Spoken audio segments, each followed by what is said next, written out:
since he explained how the ancient things reveal the future, and from the beginning, which is the creation week, he declared or revealed the end, latter years. Wouldn't it be just like our Father to use the same Daniel scriptures, Daniel 9:24 through 27, to reveal not only our Messiah's first coming, but to reveal both, the first and the second coming? Okay, and he does just that. He is the master at this, and he will not be limited. Consider the manna, okay, while feeding Israel. The Father gave them the 1 through 7 week, okay, the 7-day week. He gave them the Sabbath. He gave them a task for them to obey, seeing if they would walk in his law or not. He gave them the calendar and the location of the feast days that would be given soon. He also gave them a prophetic shadow picture, as Israel, like back in Exodus when they were in the wilderness, as Israel took the manna, bread from heaven, into their bodies, he illustrated the true bread from heaven who was to come, exemplifying the spiritual picture of how we are to take the Messiah into us, and so on and so on, and on, basically. So what did he do? Well, God did a multi-layered work by using only one thing, which was this whole manna from heaven and stuff like that. See, the wisdom of the God of Abraham, Isaac, and Jacob cannot be measured. I mean, what one prophecy or timing means to one generation, the same prophecy can reveal a deeper understanding to a future generation as Father God reveals more of himself. Even another level of fulfillment that does not pertain to a past generation as well. See, people get stuck in the single mindset thinking. It's like, okay, that prophecy has been fulfilled now, so on to the next one. Okay, that one don't mean anything anymore. While all the while become blind to what is happening in our own lifetime. This is an excellent example. An excellent example of this degreed type fulfillment is found in the 30, 60, and 100-fold pattern in spiritual growth, your walk with Christ, and prophecy. Okay? And prophecy, and you're going to see this here in a minute. This is why I say and prophecy, that Jesus himself taught.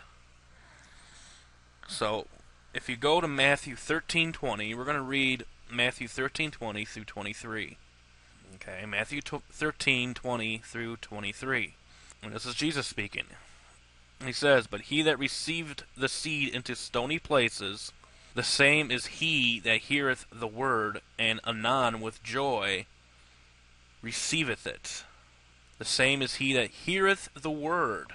In the beginning was the Word was with God, and the Word was God. So Jesus Christ is the Word. Okay, that heareth the word, and anon with joy receiveth it. Yea, hath he not root in himself, but dureth for a while. For when tribulation or persecution ariseth because of the word, by and by he is offended. So the word is going to offend to those that have their seed on rocky soil, basically, on rocky ground. He also that received seed among the thorns is he that heareth the word, and the care of this world, and the deceitfulness of riches choke the word, and he becometh unfruitful. Okay, so he chokes it out of his life. He doesn't want no part of it. He's too entrenched in the ways of the world.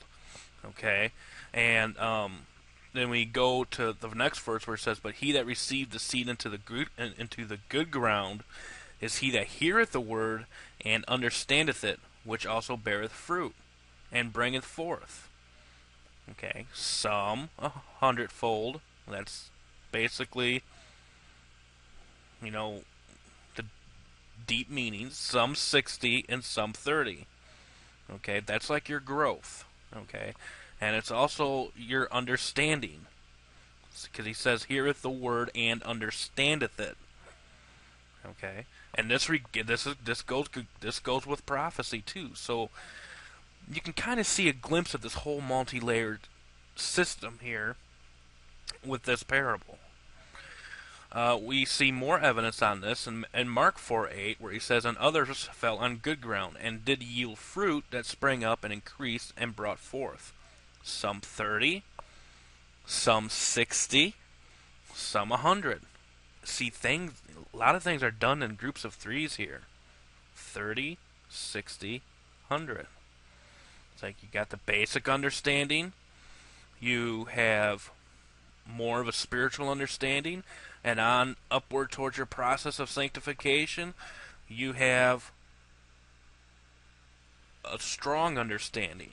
See, the closer you get to God, the more understanding He's going to reveal to you. Whereas the further you are, you're not going to receive as much. Okay? Now, a major example of 30, 60, and 100-fold is also the tabernacle itself. You know, the tabernacle, see, the outer court, okay, you can basically see, was like an example of 30-fold. The inner court, which was 60, and the Holy of Holies, which is the complete sanctification, 100-fold. Okay, the pieces of furniture not only represents an order of worship, but also each piece represents one of the feasts of the Lord. Each piece represents one day in the creation week. Each piece represents a separate millennia, as well as our spiritual walk toward Him, and so much more. I mean, there are many, many such degrees of fulfillment in prophecy, as when God revealed the end while giving us the beginning. Thus, we also recognize the multi-layered fulfillment of Daniel. Our Father will not allow what was to stop what is yet prophesied to come. To give further witness to Daniel's prophecy as a multi-layered prophecy, Daniel 9:24 speaks about the end of several things.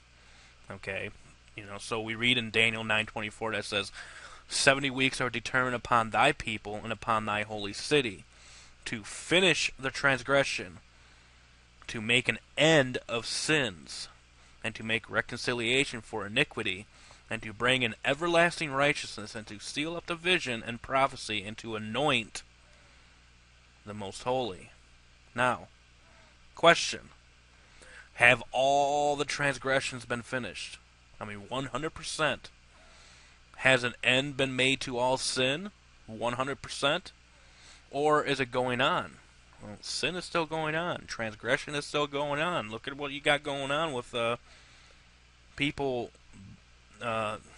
just destroying the Ten Commandments, basically. Okay? So, it hasn't been 100-fold yet. Has everlasting righteousness been ushered in yet? Has the most holy been anointed yet? Etc., etc. See, in a measure they have by just Jesus' death, burial, and resurrection. See, in a measure they have. But obviously not to the fulfillment that He intends to do in our generation. So we can clearly see there is much more to this prophecy than just the surface reading.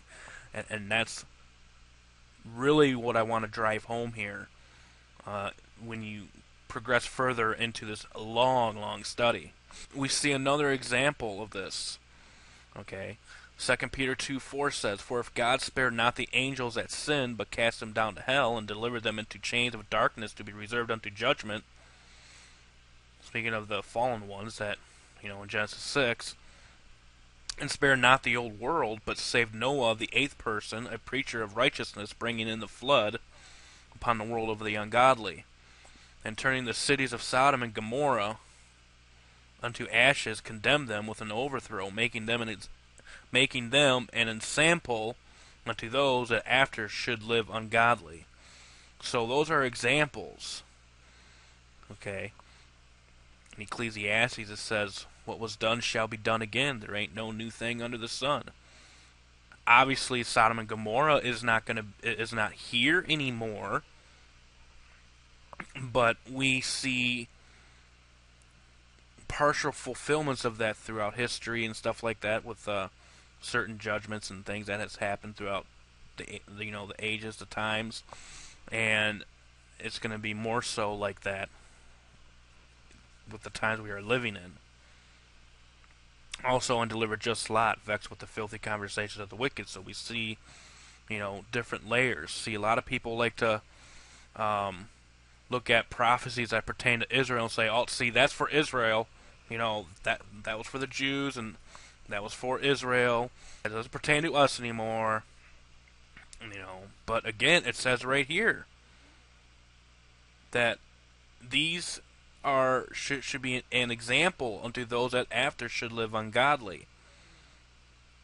Okay, so there's multiple fulfillments of prophecy. There's multiple layers of it. Going into the next section here, Isaiah 45:8 says, "Drop down, ye heavens, from above, and let the skies pour down righteousness. Let the earth open, and let them bring forth salvation, and let righteousness spring up together.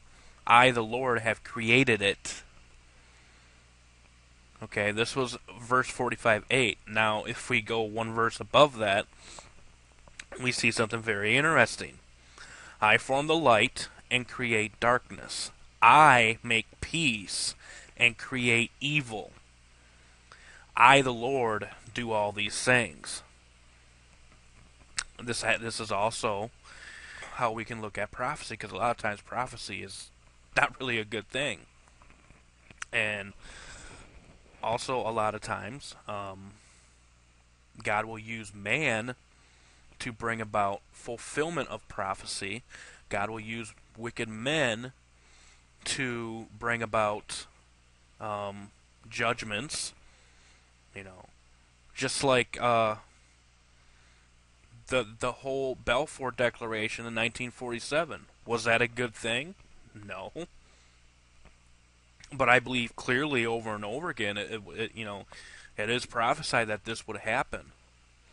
Okay, just because it wasn't good, just because it's not a good thing of the creation of the Jewish state of Israel, doesn't mean it's not a part of prophecy in the eyes of God.